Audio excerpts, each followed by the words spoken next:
What's up, YouTube? So, in this video, I'm going to be talking about Kelvin Joseph, cornerback out of Kentucky. And let me tell you something. This dude is amazing. Um, he's 6'1" and about 192, but he definitely has some length to him. He can jump real well, and let me tell you, his hips are crazy. The way he is able to sink his hips and flip them so he can turn and explode quickly. It's incredible. You hear me talking about that type of thing with receivers all the time, but corners need to be able to do that too.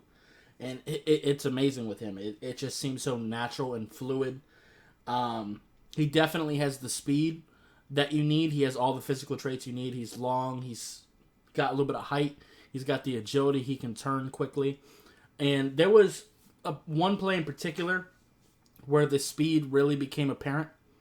I watched a bunch of games for him, so I can't remember which game it was. I think it was Mississippi State,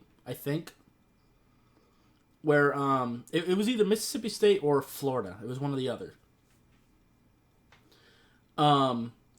But the quarterback threw an interception to one of his teammates, right?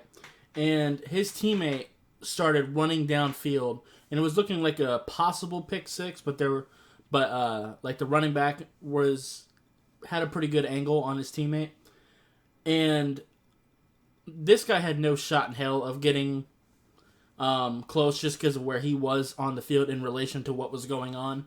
But the way this man hauled ass to get himself in position, not only did it show off the speed, but it showed that he wasn't lazy, which are two fantastic things and very important traits for me.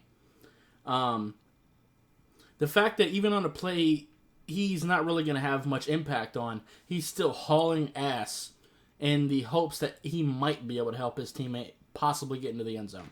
Now, he didn't. I think the running back ended up tackling him, but regardless, somebody did.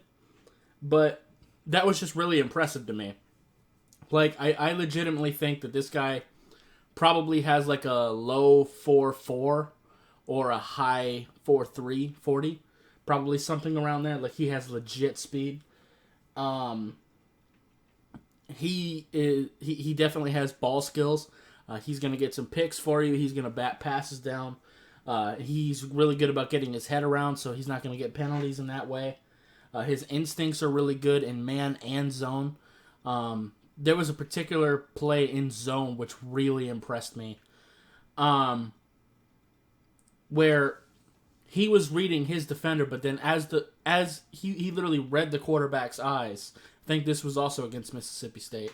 He read Kellerman's eyes as he was going to his receiver, and you could see the wheels turning in his head, and he knew exactly where that ball went. And not only did he get there, but he got there and made a fantastic catch on the sideline and got both feet in bounds. It was incredible. Now, Kellen Mond also made a bad decision because Kellen Mond does Kellen Mond things. But he's just fantastic. I think he is a little bit better in man than zone, but he can do whatever you want. This is a player where it doesn't matter what scheme your defense runs. It doesn't matter if you're a man coverage team, zone coverage. Doesn't matter if you like to do a lot of Tampa 2, if you like to do a lot of cover 3, a lot of quarters, a lot of single high safety, 2 high. It doesn't matter, right? This guy is going to be able to step into any team and do well because he's very good in zone and he is very good in man. I do like him a little bit better in man coverage, and true lockdown man coverage corners are very rare, so it'd be better for him to do that because he can do that. Let's see. He also is very patient in the run game. Like, he doesn't over pursue. He'll make some tackles for you. He's got some physicality. I wouldn't say he's necessarily an amazing tackler. He's just a willing one. One thing I did notice as far as his tackling goes is he does have a tendency to lower his head. And not only is that going to get penalties, but that's a risk of injury.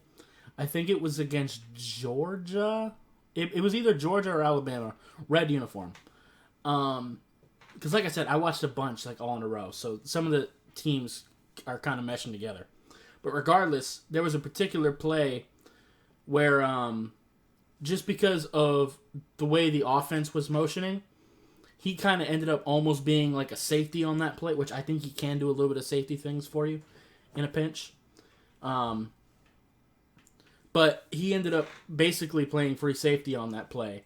And they had thrown it to the running back, and he was taking upfield. And the way he lowered his head and the way he fell, it scared me a little bit. Like, I was afraid of him hurting his neck or any kind of major injury like that. So I'd definitely like to see him clean that up for sure.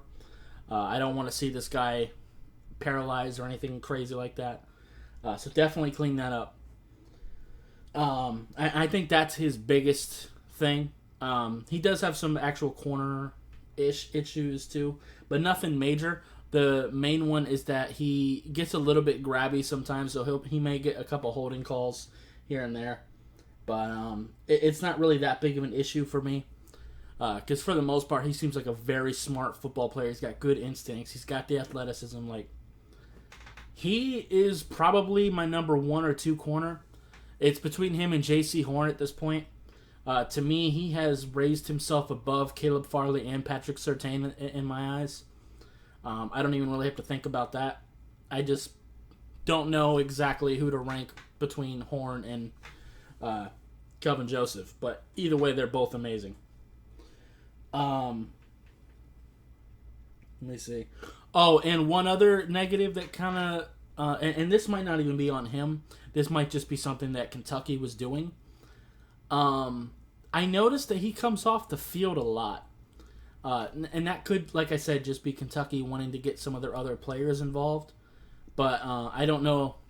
That's what I'm thinking it probably is. But it could also be that maybe he has a stamina problem. If that's the case, that is something that needs to be worked on. Work on his cardio and stuff like that. Because corners really shouldn't be coming off the field too much unless you're just not a starter. If you're like a nickel guy or something like that, that's different. But this guy definitely isn't. He can line up in the slot. Oh, and one thing I'll say too, not only is he fast enough to keep up with like the best, like some really speedy receivers, and he's physical, but you're not just going to beat him by having a big physical guy on him either. When they played against Florida, he did very well one-on-one with Kyle Pitts. Kyle Pitts caught a touchdown on him early in the game. And then after that, anytime that he was over Kyle Pitts, he shut him down. But Kyle Pitts had a little bit of early success early in the game against him. But after that, anytime he was on Kyle Pitts, he was not going anywhere. So, yeah, he's very good about dealing with physicality too. So, he's fantastic. I definitely see him as a first-round corner. This is one of the few things that Mel Kiper did right. Because the reason I watched him, and also Vach Lombardi, he's another YouTuber. He's a Cowboys YouTuber. Because I don't really watch mock drafts, but apparently Mel Kiper did a mock draft, and he was on it for the first round. And a lot of people hadn't heard of him, so Vach went and looked at the film, and it got me to want to look at the film as well. So, shout out to both of them. I don't usually like to credit Mel Kiper because he's wrong most of the time, but he was right with this one. This dude's fantastic. Which kind of leads me to believe that most likely the reason he thought of this guy was probably because someone from an NFL room is probably telling him that NFL franchises are becoming interested in this guy. That's generally what that type of thing means. So, yeah. Anyway, I think that's going to be it for this video. If you liked it, I appreciate hitting that like button. If you have any questions or comments, leave in the comments down below. Subscribe if you haven't already, and I'll see you next time. Bye, guys.